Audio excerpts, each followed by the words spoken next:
In a world where celebrity status collides with royal legacy, and where the line between reality and performance is increasingly blurred, one moment can ignite a firestorm that reverberates far beyond the studio walls.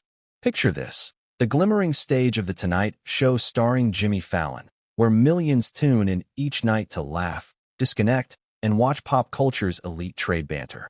On this particular evening, the guest chair is occupied by a rising star in comedy, Hannah Berner, unapologetically bold, known for her razor-sharp wit and raw authenticity. The air is electric. The crowd is expectant.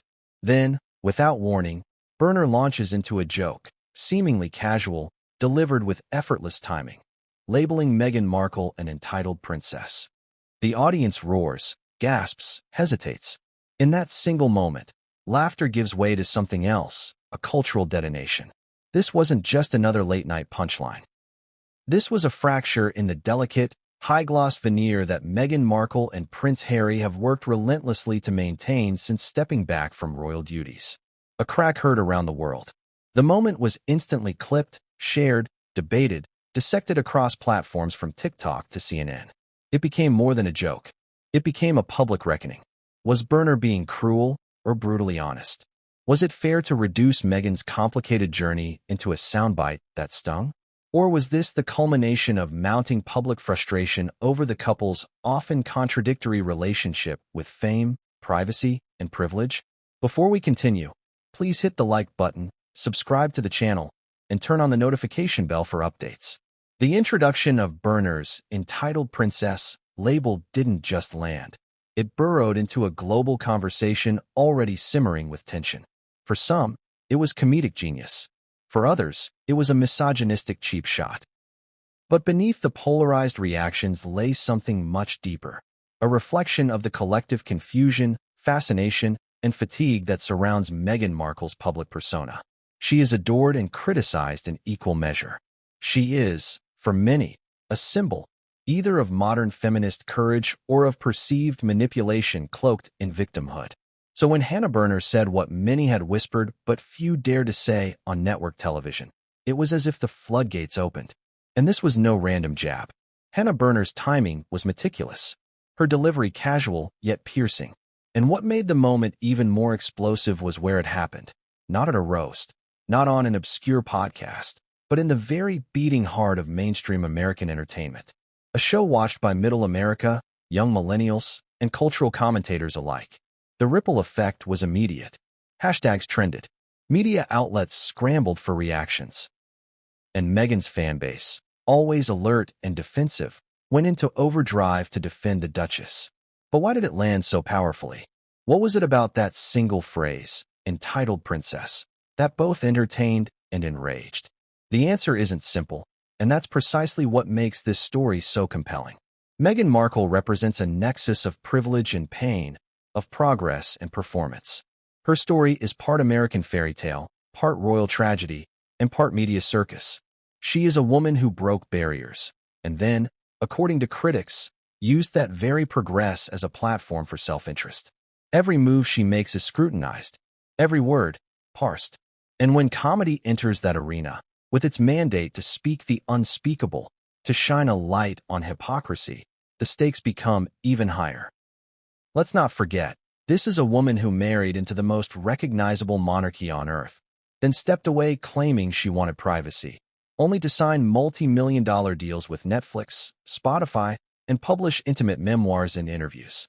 She spoke of institutional racism and emotional neglect inside Buckingham Palace, but was then spotted rubbing shoulders with Hollywood's elite at private parties and public premieres. The image projected has often seemed at odds with the narrative told. And for many viewers, that contradiction is where the joke's power came from. Still, others argue the joke was lazy, offensive, and a cheap shot at a woman who has endured more public abuse than most. Meghan has been the target of tabloid harassment, racial slurs, and online bullying campaigns. She suffered a miscarriage in the public eye. She's had to defend her love, her identity, her right to speak. So for some, Berner's roast was not courageous but cruel. Another brick thrown at a woman already under siege. The optics are undeniable. A white comedian mocking a biracial woman on national television. For many, That alone crossed a line. So where does the truth lie? That's the story we're going to unravel. Because this isn't just about Hannah Berner. It's not just about Meghan Markle. This is a story about celebrity culture, modern royalty, comedy, and the public's insatiable thirst for authenticity. It's about why people root for a princess one moment and revel in her humiliation the next. It's about a society that builds idols only to tear them down. And at the heart of it all is one burning question. Was this joke a moment of cultural truth-telling, or a step too far? As the laughter fades and the spotlight shifts, new layers begin to emerge. What happened behind the scenes at NBC after the joke aired? Did Meghan respond privately or send legal feelers? How did Jimmy Fallon react when he realized a comedy bit had turned into a global headline? Was Harry blindsided? And perhaps most importantly, what does this say about how we, as a society, handle women who refuse to be either saint or villain, but something far more complex? We will walk through that fateful night, frame by frame, laugh by laugh. We'll rewind the cameras, read between the lines, and trace the roots of a joke that became a cultural litmus test. We'll dive into Meghan's carefully curated brand, dissect Berner's fearless rise through the comedy world, and explore the tightrope walk comedians now face in an age of outrage. We'll explore royal whispers and Hollywood secrets, media manipulation and emotional exposure, PR strategy and private pain. And along the way, we'll ask the questions the headlines don't. What makes a woman entitled in the public's eyes? Is it money, ambition, confidence, outspokenness? Or is it simply daring to defy the roles others have assigned her? Meghan Markle has been called many things: icon, liar, survivor, opportunist. But perhaps nothing cuts as deeply or as tellingly as the word entitled. It suggests unearned privilege, arrogance, a refusal to conform.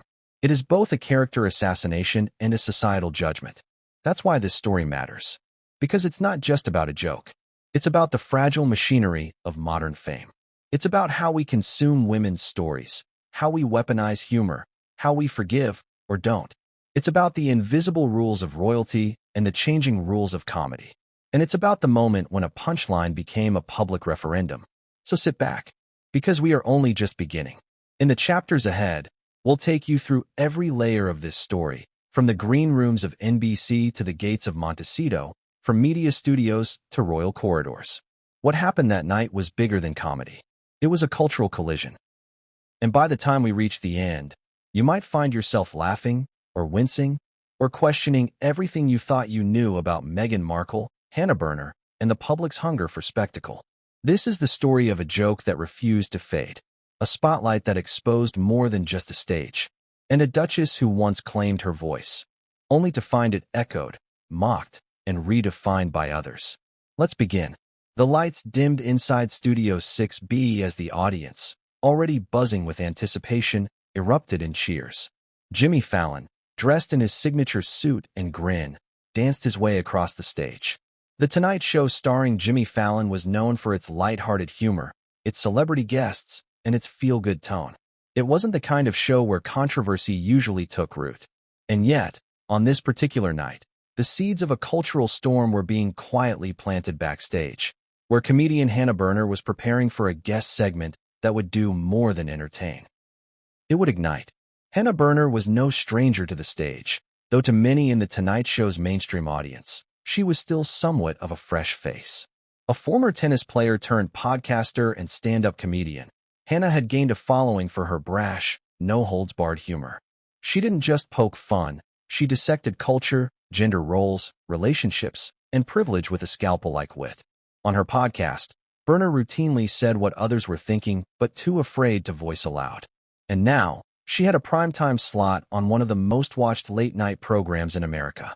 It was a significant moment for her career, a chance to break into the kind of visibility that few comedians ever reach. But Berner wasn't planning on playing it safe. From the moment she walked into the green room, there was an unmistakable glint in her eye, one that suggested this wasn't going to be just another light-hearted interview about her latest comedy tour. She had something else up her sleeve. The backstage crew, accustomed to working with A-listers and seasoned performers, noted her energy immediately.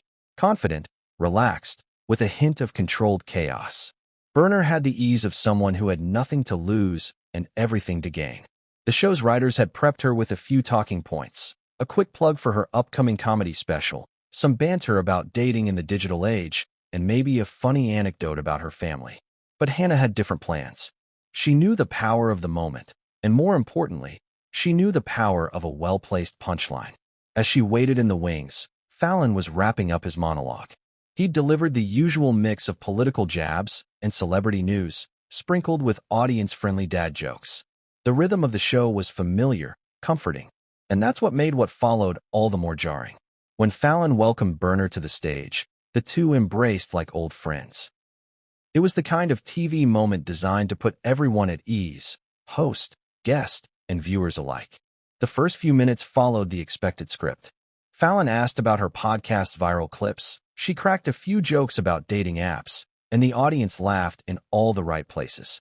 But then Fallon mentioned the British royal family, casually, as part of a broader conversation about celebrities in the spotlight. Meghan Markle's name came up, almost offhandedly, and that was the moment Berner pounced. With the casual delivery of someone ordering coffee, she said, "Meghan Markle is like that girl in college who tells you she's not like other girls, but spends all her time making sure you know she married a prince. She's basically an entitled princess at this point." The audience's reaction was immediate and complex. A ripple of laughter, then a pause, then a mixture of gasps and stunned chuckles. The camera cut briefly to Fallon, whose face froze in a half-smile. He hadn't seen that one coming, and judging by the way he adjusted in his seat, he wasn't entirely sure what to do next. Berner, unfazed, leaned back in her chair and grinned. She had done it. She had dropped the line that would follow her and Meghan Markle for weeks to come. But how did this joke even make it past NBC's notoriously cautious screening process? The truth is, it didn't. Fallon's show, while scripted in parts, allows guests a fair amount of freedom during interviews. Comedians, in particular, are often encouraged to bring the funny and riff on their own material. That trust, combined with Berner's unpredictability, proved to be a volatile mix. It's worth noting that just moments before the show, in her dressing room, Berner had been testing out lines. She wasn't sure she would use the Markle joke, but the more she rehearsed it with her manager, who reportedly burst into laughter at the line, the more confident she became. She saw the cultural opening. She sensed the moment's potential, and when it came, she didn't hesitate. The Tonight Show audience is a carefully curated crowd. Tourists, superfans, students, people who waited hours for tickets and lined up with giddy excitement. They weren't expecting controversy, but they certainly got a taste of it.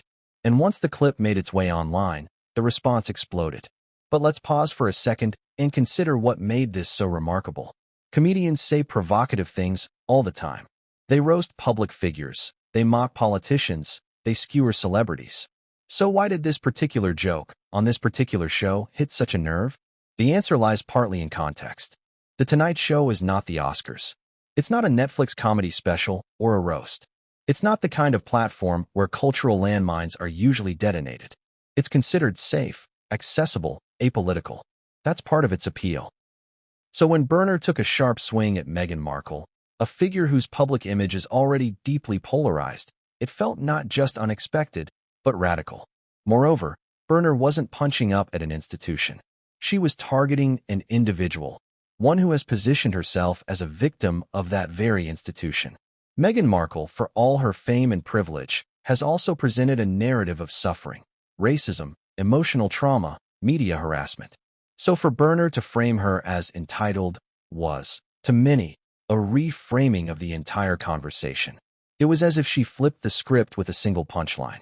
And that script had, until then, been tightly controlled. Since leaving the royal family, Meghan and Harry have maintained a strategic media presence. Carefully chosen interviews, highly produced documentaries, deals with platforms like Netflix and Spotify. There was an image to protect, a narrative to uphold. And suddenly, one comic on a late-night show upended that narrative with a single sentence. It's important to note that Berner wasn't coming from a place of ignorance. She, too, is a product of media scrutiny. She knows what it means to be dissected, misinterpreted, trolled. But she also understands comedy's power to pierce through posturing. And whether one sees it as brave or reckless, What she did that night was unequivocally deliberate. After the show ended, Berner reportedly received a flood of messages, some praising her courage, others accusing her of cruelty. Fallon, for his part, made no public statement. NBC remained silent. But the internet didn't. Within hours, the clip was trending, reposted by political commentators, royal watchers, gossip blogs, and comedy fans. TikTok creators spliced the joke with Meghan's Oprah interview. Twitter threads exploded with debate. Was Berner speaking truth to power or reinforcing harmful stereotypes? The stage had been set. The players were in place. And as the cultural fallout began to unfold, it was clear this wasn't just a passing moment. It was a flashpoint, one that would spark a broader conversation about comedy, cancel culture, celebrity, and what it really means to be entitled. The moment Hannah Berner's words floated through the studio, it was as if the collective air had changed. It wasn't just the crowd inside Studio 6B that felt it. Millions would feel it moments later as clips began to flood social media platforms like wildfire. Berner didn't just deliver a joke. She detonated a cultural nerve. She's basically an entitled princess at this point. 7 words. Not screamed, not snarled, just tossed out, wrapped in a smile and a casual shrug. The kind of delivery that seems innocent, harmless, even. But in truth, it was a loaded statement, the verbal equivalent of pulling the pin from a grenade and lobbing it into the living room of every home where Meghan Markle was either adored, despised, or tolerated.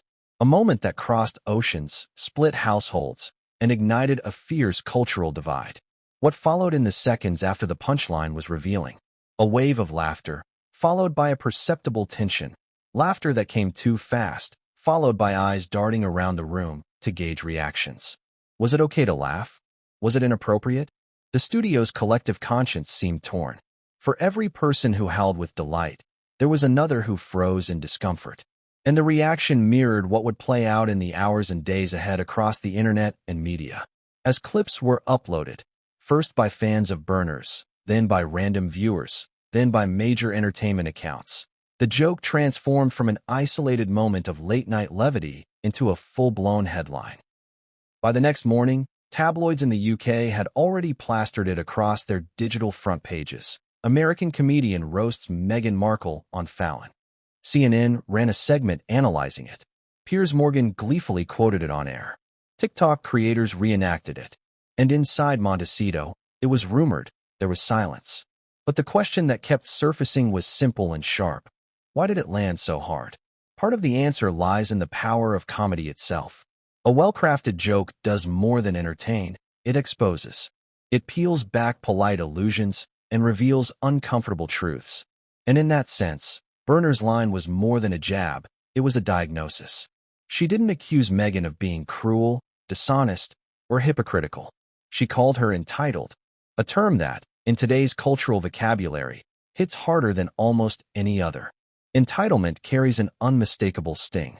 It implies privilege without gratitude, access without humility, status without self-awareness. And when used against someone like Meghan Markle, who has fought publicly to be seen as a victim of power structures and racial bias, it transforms the narrative entirely. It implies that rather than suffering under a rigid monarchy, she exploited it. That rather than being silenced, she demanded the world listen on her terms. And that perhaps, the fairy tale of the misunderstood Duchess wasn't as pristine as she claimed. But is that a fair characterization? For Meghan's defenders, absolutely not. Within hours, media watchdog groups and public figures began to push back. One feminist columnist argued that Berner's joke played directly into gendered language designed to shame ambitious women. Another pointed out that calling a biracial woman entitled in the public square echoed centuries of coded language used to suppress voices that dared to rise. Some even accused Berner of ignorance, suggesting she had no understanding of the trauma Meghan had publicly shared. Yet for Berner and her supporters, the joke wasn't about race or gender, it was about behavior. The way Meghan and Harry had continuously courted media deals, exclusive interviews, and global exposure while simultaneously criticizing the media itself. The way they had positioned themselves as spiritual successors to Diana, while accepting multi-million-dollar contracts from the very machine that had hounded her. The irony, they argued, was simply too large to ignore, and comedy, by its nature, seeks out irony like a heat-seeking missile. The divide was immediate and explosive. Some saw the joke as overdue, a long-simmering burst of cultural frustration. For years, Meghan had been portrayed by sections of the press as a master manipulator, a woman who wanted the perks of royalty without the responsibilities, who fled the constraints of palace life only to brand herself with royal associations at every opportunity. For that audience, Berner simply articulated what they'd been thinking all along. And in their eyes, the fact that she did it on such a mainstream platform gave the moment unprecedented weight. Others, however, viewed it as betrayal. America had long been considered Meghan's sanctuary. If Britain's press had turned on her, surely the US would remain a safe space. But now, even that seemed shaky. A fellow woman, a fellow entertainer, standing under the spotlight of American television and calling her out. It felt, to her supporters, like the ultimate breach. And yet, in the days following, Berner did not apologize. In fact, she doubled down. On her podcast the next morning, she casually referred to the fallout with amusement. "I mean, if the tiara fits," she quipped. She described the moment as authentic, spontaneous, and rooted in her belief that comedy should never shy away from the truth. And that belief struck a chord with other comedians, who rallied behind her. Some praised her for having the guts to say what few in Hollywood would. Others applauded the conversation the joke sparked, even if they didn't agree with the delivery. "We need to stop treating public figures like porcelain dolls," one comic said on Twitter. "They're not above criticism, especially when they invite the spotlight." But criticism wasn't far behind either. Meghan's supporters, journalists, and some academics suggested that jokes like Berner's perpetuate a deeper societal pattern, wherein women who step out of traditional roles are cut down through humor that appears harmless but is deeply insidious. The term entitled became a flashpoint.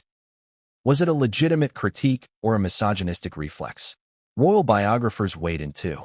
Some claimed the joke might reignite tensions between Harry and his family. After all, the royal household had remained relatively quiet in recent months about Meghan and Harry's latest ventures. But now, with public sentiment once again swirling in unpredictable ways, insiders feared the couple might take steps to reassert control over their image. Behind the scenes, sources claimed Meghan was livid. While no official statement was released, whispers suggested she had contacted her legal team to review whether Berner's remark could be construed as defamatory. Though no lawsuit emerged, the fact that such actions were even considered reveals just how sensitive the Sussex camp is to public perception, and how seriously they took this moment. But perhaps the most compelling aspect of the entire incident was how it exposed the fragile architecture of Meghan's public persona. For years, she and Harry have attempted to reshape their image, to move from royal rebels to global philanthropists, thought leaders, and media producers. Yet all of that could be, and perhaps was, overshadowed by a single, off-the-cuff joke. And that's where the real power of Berner's punchline lies. Not just in its delivery, but in its precision. She didn't attack Meghan's race, gender, or past. She attacked the present image, the contradiction, the duality, the tension between private pain and public posturing. She attacked the brand. And in doing so, she struck at something deeper than just a reputation. She struck at a question millions of people have been quietly asking for years. Is Meghan Markle misunderstood, or is she misrepresenting? In comedy, timing is everything. And Berner's timing was perfect. She landed her punchline at a moment when the world was re-examining celebrity culture, questioning narratives, and craving authenticity. And whether one agrees with her or not, the fact remains, her joke landed. It echoed. It sparked debate. It peeled back a layer of polite narrative and exposed a truth, however messy, that people could finally talk about. In the end, the joke did more than shake the palace. It shook us, our assumptions, our biases, our instincts to protect or attack. It forced us to choose sides or question why we felt compelled to pick one at all. Long before Hannah Berner's punchline ricocheted through the airwaves, Meghan Markle had already become one of the most talked about women on the planet. But it wasn't always this way. There was a time when she was simply a rising actress trying to navigate the difficult terrain of Hollywood, auditioning for roles, memorizing scripts, walking red carpets in borrowed dresses. Back then, She was best known for her role as Rachel Zane on the legal drama Suits. Charismatic, polished, and politically engaged, Meghan was admired for her intelligence and style, not scandal. She was viewed as aspirational but grounded, a woman who had worked hard, found her voice, and was beginning to step into her power. Hollywood saw her as one of its own, someone who had paid her dues in an industry that could be ruthless and dismissive, especially toward women of color. She wasn't handed opportunities. She had to fight for visibility, respect, and meaningful roles. Even when she began blogging on her lifestyle site The Tig, she maintained a down-to-earth tone, focusing on wellness, philanthropy, and self-empowerment. Nothing at the time suggested she would one day be at the center of one of the most polarizing royal controversies in modern history. Yet, in hindsight, there were clues. Meghan was always ambitious. She didn't just want to be successful, she wanted to be significant. Then came Prince Harry. When the world discovered that Meghan was dating the youngest son of Princess Diana, the reaction was explosive. On the surface, it was a real-life fairy tale. The actress and the prince. America and Britain. Hollywood and the crown. The press couldn't get enough of it. For a while, Meghan was praised as a breath of fresh air for the British monarchy, a modern, independent woman of mixed heritage, a global citizen with charm and poise. When they announced their engagement, the media hailed it as a new chapter for the royals, one that embraced diversity and progress. But soon after their wedding in 2018, cracks began to show. Stories of Meghan's alleged diva behavior surfaced. Reports suggested that palace staff were quitting or suffering emotional distress due to her demands. British tabloids ran headlines calling her Duchess difficult. Meghan's supporters pushed back, arguing that the attacks were racially and culturally motivated. They claimed the press was applying standards to Meghan that other royals had never been subjected to. And they weren't wrong. The scrutiny she endured was relentless. Every gesture, every outfit, every comment dissected, judged, and spun into controversy. Yet the question that continued to hover just beneath the surface was more complicated. Was Meghan truly a victim of a cold and outdated institution, or was she, as some critics began to argue, someone who expected royalty to mold around her rather than the other way around? As she and Harry settled into royal life, their approach to tradition began to raise eyebrows. They were less available to the press. They chose to keep the birth of their son, Archie, largely private, breaking from the royal custom of posing outside the hospital. They skipped events, avoided family photo ops, and seemed increasingly uncomfortable with the rituals that came with royal duty. Rather than adapt, they seemed to resist. Then came the decision that would redefine everything. Their announcement in January 2020 that they would be stepping back from their roles as senior royals. In a carefully crafted statement, they declared their intention to split their time between North America and the UK and to pursue financial independence. The palace was reportedly blindsided. The media erupted. Critics saw it as a betrayal. Supporters called it a courageous act of self-preservation. From that point on, the tone shifted. Meghan was no longer the Hollywood sweetheart who married a prince. She was now cast, by many, as the woman who took the prince away. The one who turned Harry against his family. The one who, despite publicly denouncing the intrusion of the press, signed deals with Netflix and Spotify, secured million-dollar speaking engagements, and shared intimate details of royal life with Oprah Winfrey on national television. In that infamous interview, Meghan delivered bombshell after bombshell. Allegations of racism within the royal family, confessions of suicidal thoughts, claims that the palace refused to protect her. It was an emotionally gripping sit-down that captured global attention. Some called it a reckoning. Others saw it as revenge. But what was undeniable was the shift in tone. Meghan was no longer playing the part of a princess trying to fit in. She was dismantling the very institution she had once sworn allegiance to. And then, the monetization began. The Netflix documentary Harry and Meghan offered an intimate, highly curated look at their side of the story. The couple was shown in their California home, smiling with their children, reflecting on their journey, and taking aim at both the media and the monarchy. Viewers were divided. Some praised the documentary for its rawness and authenticity. Others saw it as carefully manufactured, emotionally manipulative, and ultimately self-serving. Then came Harry's memoir Spare, where he further detailed family tensions, fights, and traumas. Again, Meghan was central to the story. While the book was technically Harry's, her presence loomed in every chapter, often as the moral compass guiding him out of the toxic environment of royal life. But with each media appearance, each deal, and each revelation, the perception of Meghan began to change. To her loyal fans, she remained a symbol of resilience. A woman who had been targeted by a deeply traditional institution and refused to stay silent.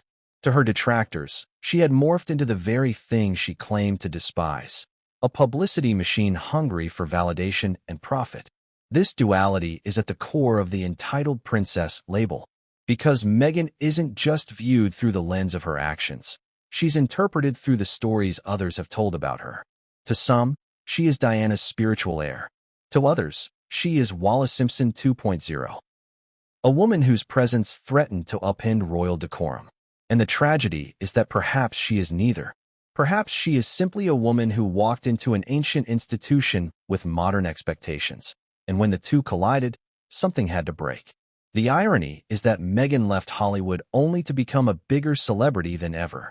And in doing so, she inadvertently invited the same kind of scrutiny she claimed to be fleeing. The difference was that now, she had control. Or so it seemed. Control, however, is fleeting. And that is what made Hannah Berner's joke so potent. Because it suggested that despite all the image management, all the branding, all the declarations of truth and authenticity, the public still felt a gap between the Meghan who claimed to be silenced and the Meghan who constantly had the mic. Was it entitlement? Or was it ambition misread through a cynical lens? This is the gray area that Meghan lives in. And it's precisely what makes her such a lightning rod for debate. She challenges the archetype of the royal wife. She speaks in American frankness, not British restraint. She is vulnerable, yet controlled. Outspoken, yet curated. And for many, that creates a dissonance they can't quite reconcile. The transition from Hollywood darling to royal diva wasn't a straight path. It was a story of reinvention, resistance, and the relentless pursuit of narrative control. And somewhere along the way, Meghan's once beloved public image fractured. Not necessarily because of what she said, but because of how often she said it, and to whom. In a media landscape where silence can sometimes say more than speech, Meghan has chosen to speak at every turn. And while that has given her power, it has also opened the door to criticism, fair and unfair. Which brings us back to Berner's punchline. Because in those 7 words, she's basically an entitled princess at this point. Berner didn't just take a jab at Meghan. She crystallized a growing sentiment. A feeling that perhaps, somewhere between the royal wedding and the Netflix cameras, the story of Meghan Markle had stopped being about bravery and started being about branding. Comedy used to be the great equalizer, a space where truth could be spoken, even if it hurt, where comedians wielded laughter like a sword, cutting through pretense and exposing contradictions. From the smoky stages of New York City to the televised monologues of late-night giants, comedy thrived on its ability to challenge, mock, and provoke. But in the past decade, something fundamental shifted. As celebrity culture became more sensitive, curated, and reactive, comedians found themselves at the front lines of an unexpected battleground, a cultural war between free expression and personal offense. And Meghan Markle, whether she intended to or not, had stepped directly into the crosshairs. The collision between comedy and celebrity reached a new level of tension in the aftermath of Hannah Berner's appearance on The Tonight Show. The phrase entitled princess didn't just spark outrage. It reopened a larger conversation that had been simmering for years. How far should comedians be allowed to go? Are celebrities off limits? Has society grown too sensitive? Or are comedians out of touch with the new norms? For decades, roasting public figures was considered part of the job description for comedians. Joan Rivers built her entire career on savaging the fashion choices and personal lives of celebrities. George Carlin skewered politicians and cultural hypocrisy with surgical precision. Even more recently, Ricky Gervais hosted the Golden Globes multiple times with biting sarcasm, gleefully tearing down the Hollywood elite to their faces. But today, that brand of comedy is under constant scrutiny. Audiences are split. Some still relish fearless satire, believing it speaks truth to power. Others demand a more empathetic, socially conscious brand of humor. The middle ground is shrinking. Every joke is a potential headline. Every set is dissected for offense. Every comic walks a tightrope between relevance and cancellation. Into this landscape walked Hannah Berner. She wasn't the first comedian to mention Meghan Markle. Others had done it before, some more harshly, some more subtly.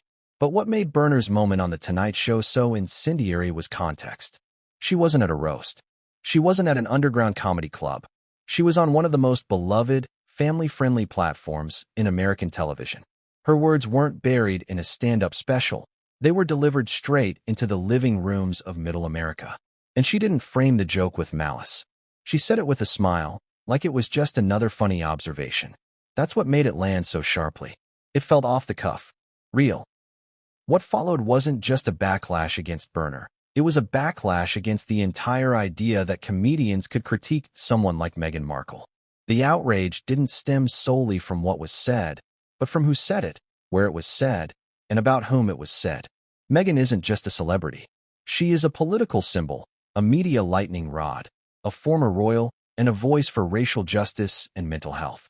Criticizing her, even in jest, is often viewed as an attack on everything she represents.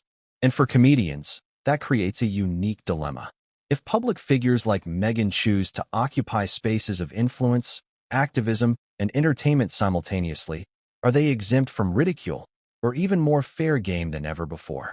Hannah Berner didn't tiptoe around that question. She charged into it, willingly or not, and the public reaction served as a case study in how comedy is now judged. Many within the comedy world applauded her. Veteran stand-ups took to social media to defend her, arguing that the moment felt like a breath of fresh air in a sanitized entertainment environment.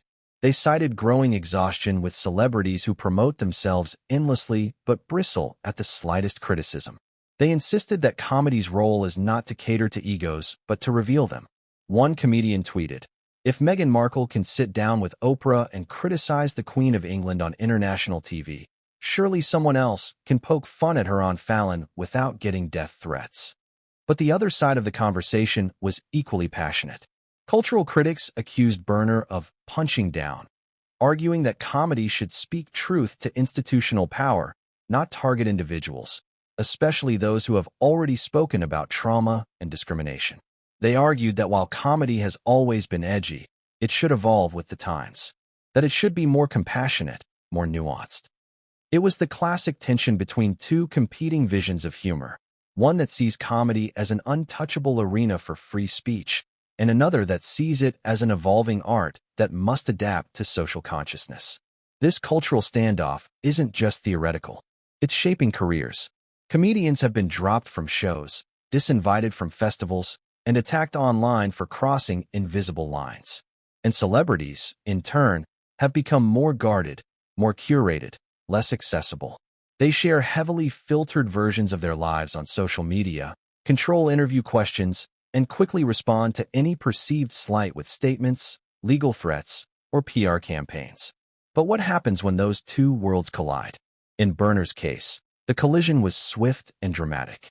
She went from being a well-known but niche comic to a national headline in under 24 hours. Her social media following exploded. Some called her a truth teller. Others called her a bully. Interviews were requested. Think pieces were written. Even Fallon's team was reportedly fielding calls from networks and advertisers wondering how such a comment had aired on their watch. Meanwhile, Meghan's camp was notably silent. No public statement. No interview response. But that silence spoke volumes. It fed the speculation. Was she furious behind the scenes? Was a lawsuit being considered? Or was she choosing to ignore it, understanding that responding would only pour gasoline on the fire? Regardless of her reaction, what became clear was this. The joke had become bigger than Meghan or Berner. It was now a litmus test. A proxy battle in a larger war over who gets to speak, who gets to be criticized, and where the boundaries of humor now lie. And while Berner may have paid a social cost for her joke, she also gained something. Relevance. Visibility. Her name entered rooms that might have never spoken it before. In the modern media landscape, that alone is power. But with that power comes pressure. Berner is now part of a growing list of comedians who have found themselves at the heart of cultural firestorms. and the rules of engagement keep changing. What's acceptable today may be unacceptable tomorrow. The audience is judge, jury, and executioner. Social media acts as the amplifier, and the margin for error grows thinner by the day. Still, one truth remains. Comedians have always been mirrors. They reflect society back to itself, warts and all. Sometimes the reflection is funny. Sometimes it's uncomfortable. Sometimes it's downright offensive. But it is, at its core, necessary. Because when we stop laughing, when we stop questioning, when we stop challenging the image the powerful present to the world, we risk accepting a version of reality that isn't real at all. We risk letting the curated story replace the complex truth. And so, Hannah Berner's joke, those 7 small words, did more than provoke laughter or outrage. It forced a conversation about the role of comedy in a world where everyone is watching, recording, and ready to react. It asked a question we're still struggling to answer. Are celebrities like Meghan Markle immune from satire, or are they the perfect targets for it? In this cultural tug-of-war between reverence and ridicule, the only certainty is this: the stage remains, the spotlight is unforgiving, and the next joke is already being written. Behind every public figure lies a carefully engineered machine. For most celebrities, especially those navigating the turbulent waters of both fame and controversy, image is everything. It can be a shield, a weapon, a currency. And few have wielded that image more deliberately or more divisively than Meghan Markle. From the moment she stepped into the global spotlight, Meghan has operated not just as a royal figure, but as a brand. Her words, her clothing, her platforms, and even her silence are part of a curated narrative meant to inspire, provoke, and control perception. But with every perfectly placed interview, every filtered Instagram post, and every trademarked Archwell project, another question grows louder. Is this image machine built on authenticity, or is it beginning to collapse under the weight of its own contradictions? It's hard to think of another former royal who has invested so thoroughly in public relations. Meghan and Harry's exit from royal life wasn't just a logistical shift, it was a branding overhaul. In place of royal duties came a slick, new presence: documentaries, podcasts, streaming deals, charitable foundations, and inspirational speeches. Archwell, the nonprofit organization the couple founded, was presented as the epicenter of their new life, a mission-driven alternative to palace bureaucracy. It was described as a compassionate community, an engine for change, a place for meaningful storytelling and impactful philanthropy. But for all the lofty language and glossy visuals, cracks began to emerge almost immediately. Take the Spotify debacle, for instance. In 2020, the Sussexes signed a reported $20 million deal with Spotify to produce content under Archwell Audio. The buzz was enormous. Meghan's podcast, Archetypes, debuted with high expectations and immediately landed in the #1 spot on Spotify charts. The podcast aimed to dissect and explore the labels that try to hold women back, and it featured high-profile guests like Serena Williams, Mariah Carey, and Mindy Kaling. Meghan's voice was central. She spoke about her own experiences, her challenges, and her thoughts on identity and ambition. And yet, the project was short-lived. After a single season, the deal was canceled. Spotify's executives were blunt. One top executive referred to the entire collaboration as a grift, while others noted that the content had failed to meet expected benchmarks. Reports surfaced suggesting that much of the work was outsourced, that Meghan's involvement had been more symbolic than substantive, and that the promised stream of groundbreaking content never materialized. Then came the Netflix deal. With a contract reportedly worth $100 million, the expectations were stratospheric. Their documentary, Harry and Meghan, was released as a multi-part series chronicling their love story, their struggles within the royal family, and their desire to forge a new path. The production value was impeccable. The storytelling was polished. But to critics, it felt overproduced, more marketing tool than documentary. Throughout the series, Meghan's image as a victim of systemic racism and institutional neglect was front and center. Her personal anecdotes were woven with archival footage, emotional interviews, and cinematic reenactments. But what was missing, many viewers noted, was balance. There was little introspection, no acknowledgement of mistakes, and a palpable sense of control over every frame. For those already skeptical of the couple's motives, the series only deepened doubts. Meanwhile, public opinion continued to shift. A woman once heralded as a trailblazer was now being portrayed in some corners as calculating, opportunistic, even disingenuous. Social media narratives became increasingly polarized. On one side, fierce defenders pointed to the racism and sexism Meghan faced, especially in the British press. They argued that her critics were simply uncomfortable with a confident, outspoken woman of color who challenged centuries of royal tradition. On the other side, detractors painted her as manipulative, someone who used her platform not to elevate others, but to elevate herself. They questioned the constant invocation of victimhood, the monetization of personal trauma, and the perceived inconsistency between her message of healing and her relentless pursuit of media attention. Through it all, Meghan's image machine pressed forward. Every public appearance, every statement, every leak was designed with meticulous care. Her wardrobe remained curated, neutral tones, meaningful jewelry, sustainable designers. Her interviews were selectively granted to outlets that promised control. Her speaking engagements were themed around empowerment, resilience, and reimagining identity. Yet even her most ardent supporters began to notice the dissonance between message and method. For example, while Meghan has often spoken out against the toxicity of the media, she simultaneously feeds it. Whether it's an exclusive feature in The Cut, a candid profile in Variety, or a new photo of her and Harry released just as palace intrigue resurfaces, her team knows how to generate headlines. The paradox is stark. She criticizes press intrusion while masterfully leveraging media to shape her story. This contradiction hasn't gone unnoticed. PR experts have described Meghan's strategy as one of the most aggressive rebranding efforts in recent memory. Some admire her ability to maintain control in an industry that often devours women. Others say the image feels too tightly managed to be believable. She doesn't give people a chance to see the rough edges, one media analyst said.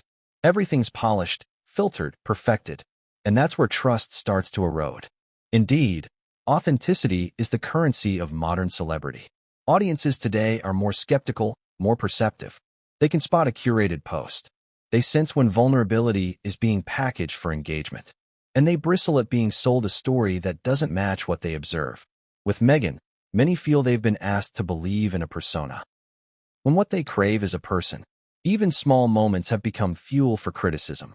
A seemingly innocent interview quote about how she and Harry just want to live a simple life was immediately contrasted with news of them flying private jets, living in a $14 million Montecito mansion, and mingling with billionaires. The hypocrisy, whether real or perceived, feeds into a growing narrative that Meghan says one thing and does another. And this is where Berner's joke gained its sting. Because when she called Meghan an entitled princess, she didn't just insult her character. She punctured the image. She challenged the idea that Meghan was a misunderstood outsider. She implied that Meghan, despite her claims of being wronged, was actually a participant in the very system she claimed to despise. That she wasn't trapped in a palace. She was building her own. To some, this was an unfair attack, a cruel distortion of a woman who had endured enormous public abuse. But to others, it felt like truth, the kind that comedy, at its best, is designed to deliver. What's undeniable is that Meghan's image machine is both powerful and vulnerable. It has enabled her to craft one of the most recognizable personal brands in the world. But it has also made her a target. Every inconsistency becomes a headline. Every pivot, a punchline. And the more tightly she controls the narrative, the more the public seems determined to unravel it. In a media era where transparency is king, Meghan's strategy, rooted in curation, may no longer resonate the way it once did. The sheen of perfection has become suspect. And in that vacuum of trust, jokes like Berner's don't just land, they explode. Because in the end, it's not just about one woman, one brand, or one joke. It's about the illusion of control in a world that demands imperfection. Meghan Markle built an image meant to inspire.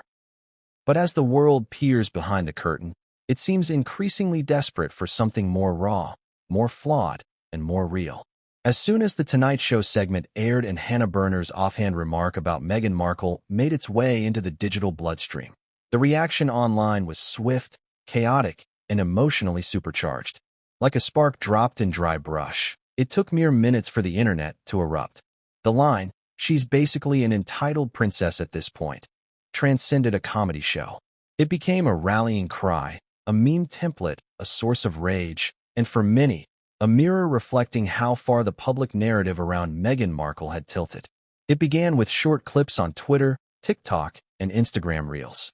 Fans of Berner posted snippets with laughing emojis and captions like, "Someone finally said it," and "No lies detected." The videos exploded in reach, shared hundreds of thousands of times, duet by content creators who dissected the moment frame by frame. By the next morning, the phrase "entitled princess" was trending worldwide. Comment sections filled with every possible take, some amused, some enraged, many polarized to the extreme. On Reddit, forums lit up with fresh threads and subreddits dedicated to royal gossip, comedy, celebrity culture, and media ethics.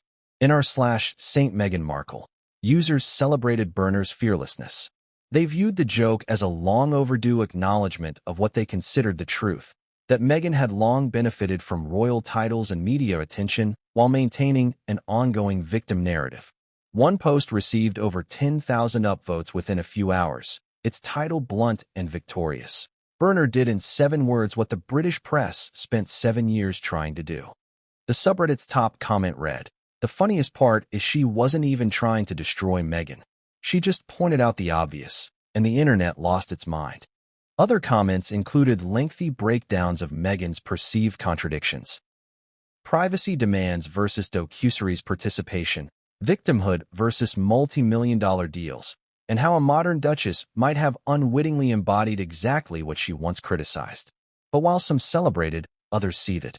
On Twitter and TikTok, the backlash was vocal and fierce. Influencers, fans, and social justice activists quickly jumped to Meghan's defense, calling the joke unnecessary, mean-spirited, and rooted in deeply ingrained misogyny. A viral TikTok creator with millions of followers posted a stitched reaction, looking directly into the camera and asking, "Why are we still dragging Meghan Markle like it's 2020? What did she ever do to this woman?" Across the platform, creators made side-by-side comparisons of Meghan's philanthropic work with the insults she received. One video juxtaposed Meghan visiting a women's shelter with Berner's quote overlaid in bold text, as if to say, "This is who you're calling entitled?" The video gained over 4 million views and prompted a flood of emotional comments. "You can't call a woman who survived tabloid abuse, institutional racism, and a miscarriage entitled," one commenter wrote. "This is bullying wrapped in a joke."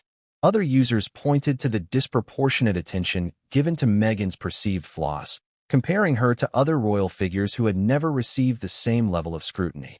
Camilla cheated with Charles for years and got crowned queen. Kate's family cashed in on her marriage. But Meghan gets called entitled, read one widely shared tweet. Meanwhile, memes started circulating. Some were humorous, with screenshots of Berner's moment accompanied by captions like, "When you finally say what your group chat's been screaming for years." Others were darker, portraying Meghan as a cartoonish caricature, clutching a crown and dollar bills. Satirical memes gained traction, but so did hateful content. The joke, meant to be funny or biting, became a gateway for many to vent years of resentment or admiration, sometimes with nuance, often without. Major celebrities and influencers were drawn into the fray. Some chose to remain neutral, others took sides.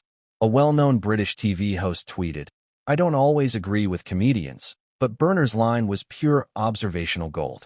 Hard truths are still funny." That tweet was shared over 50,000 times and ignited another subthread of debate, with many accusing the host of legitimizing casual cruelty. Conversely, an American singer known for her activism tweeted in defense of Meghan, writing, "Calling a black woman who fought to protect her peace entitled isn't comedy, it's ignorance." That tweet was met with equal parts praise and trolling, a symbol of just how fragmented public opinion had become. The media played its part in fanning the flames. Articles popped up across every major outlet. BuzzFeed, The Daily Mail, People, and Variety all ran headlines, ranging from "Comedian goes viral for savage Meghan Markle joke" to "Outrage grows over Meghan roast heard around the world." Op-eds began to surface. each trying to capture the cultural temperature. Some argued that this moment was proof that Meghan's PR veneer had finally cracked. Others claimed it exposed the lengths to which people would go to bring a successful woman down. A piece in The Atlantic offered a nuanced take, stating, "What we're witnessing isn't just the backlash to one woman. It's the societal discomfort with women who refuse to be categorized. Meghan refuses to be either saint or sinner, and comedy, as a reflection of our discomfort, reacts accordingly." At the heart of it all was a deeply human phenomenon, the hunger to feel seen in one's opinion. Whether people loved or loathed Meghan, Berner's joke gave them a signal. A piece of language to express something they felt but hadn't been able to articulate. It was catharsis for some, condemnation for others. It created sides, galvanized opinions, and gave the online world exactly what it thrives on: conflict and commentary. Even brands quietly joined the discourse. A coffee company tweeted a meme of a teacup being spilled with the caption, "The Tonight Show got spicy last night," capitalizing on the virality. A luxury wellness brand posted a vague quote about kindness, tagging Meghan in the story.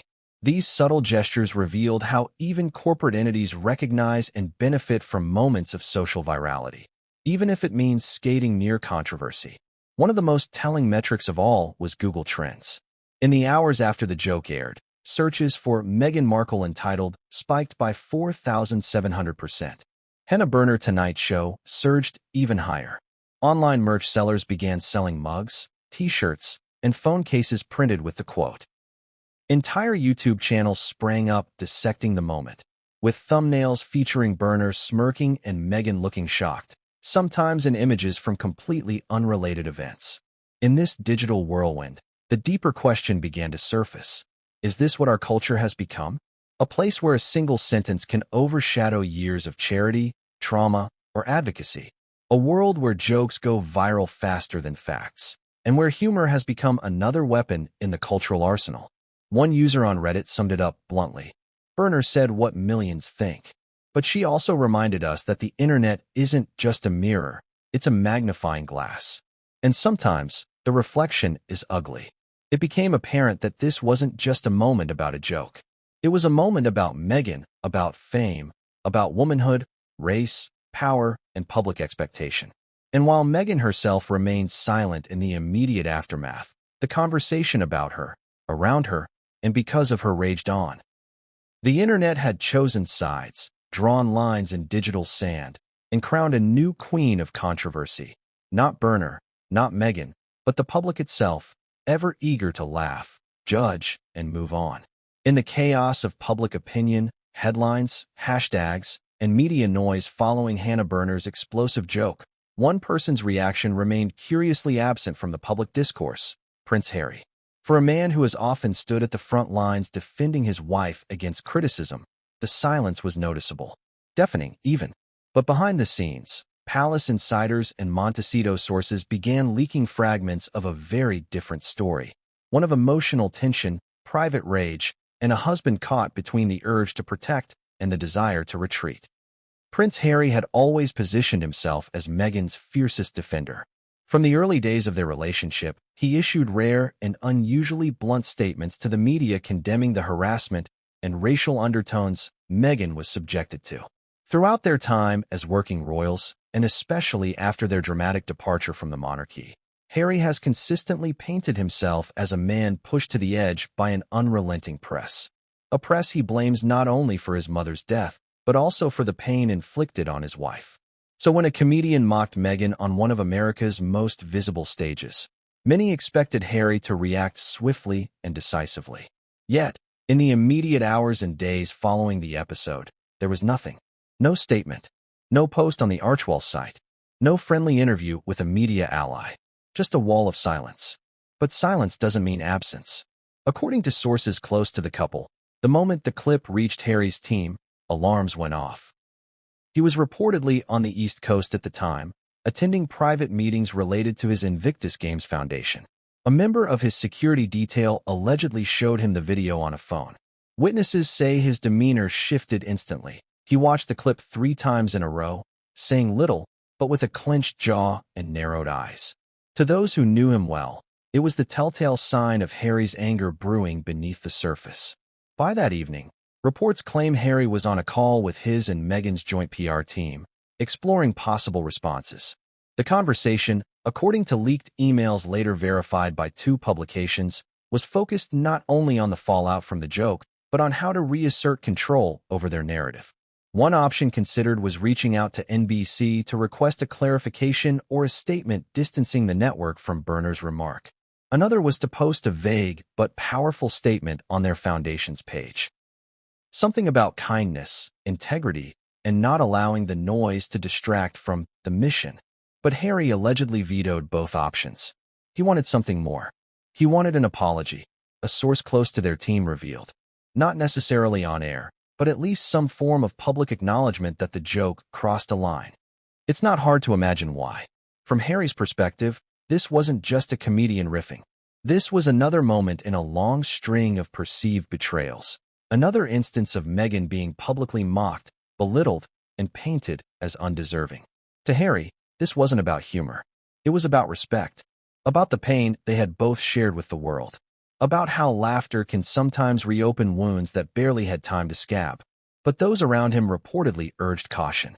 Advisors warned that confronting a comedian over a punchline would almost certainly backfire.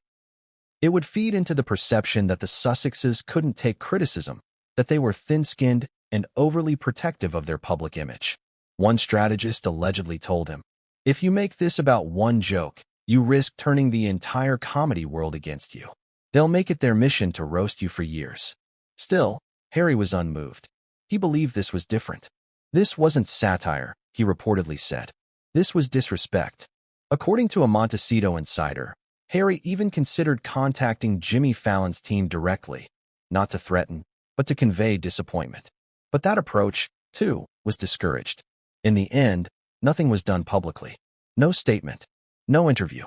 Just a flurry of behind-the-scenes activity and a noticeable uptick in Meghan and Harry's attempts to recenter their brand on positive, forward-looking causes in the days that followed.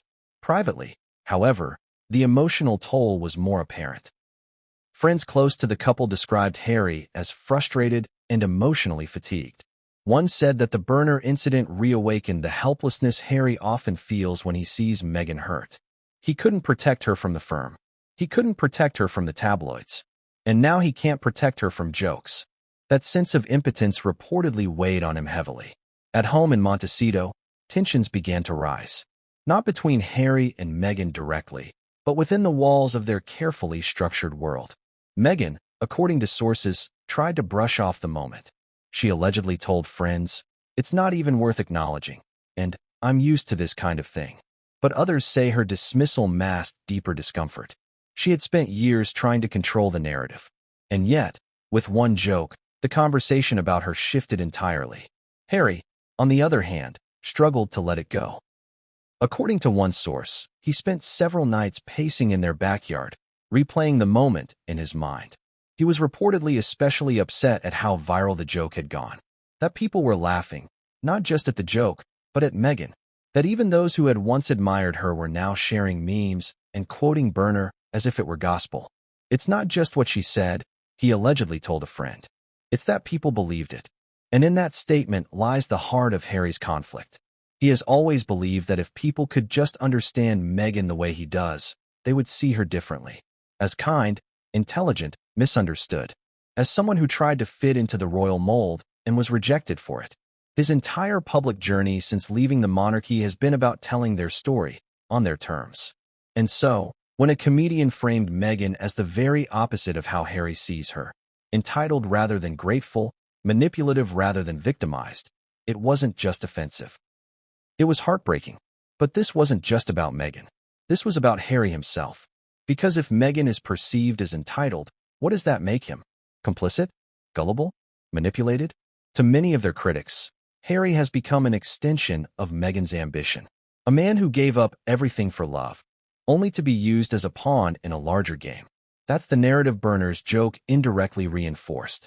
That Meghan wears the crown in their marriage. That Harry followed, and now regrets it. Whether that's fair or not is irrelevant. It's what some believe. And to Harry, that belief is a dagger.